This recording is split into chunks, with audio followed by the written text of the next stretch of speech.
महाराष्ट्राच्या राजकारणावर सध्या आपण एक कविता केलेली आहे. ती कविता पुढील प्रमाणे: लबाड लांडग डॉंग करते, दुसरीकडे लक्ष वळवण्याचं सॉंग करते.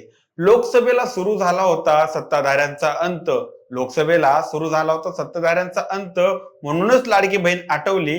काय म्हणता देवेंद्र पंत? बड्या बड्या बाता मारत सरकार आणलं, बड्या बड्या बाता मारत सरकार आणलं, पण दिलेली आश्वासनं पाळताना मात्र सरकारच्या नाकी नऊ आलं. काय झालं मस्साजोग प्रकरणाचं? वाल्मिक कराडला सगळं बीड भ्यालं. काय झालं मस्साजोग प्रकरणाचं? वाल्मिकला सगळं बीड भ्यालं. मुख्यमंत्री खुद गृहमंत्री असताना आपल्या सरपंचाला अजून न्याय मिळून देता नाही आलं.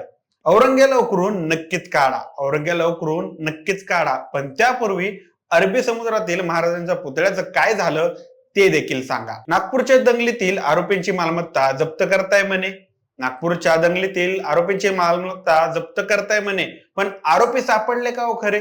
अर्थसंकल्प डोईजड झाला वाटतं, अर्थसंकल्प डोईजड झाला वाटतं, म्हणून तुमच्या आश्वासनाची वाट पाहता लाडकी बहीण आणि शेतकऱ्यांना घ्यावे लागत आहेत कष्ट. तुमचं काही चुकत नाही असंच मला वाटतं, तुमचं काही चुकत नाही असंच मला वाटतं, कारण आमच्या जनतेचंच राजकारणाबाबत डोकं आहे जरा फाटकं.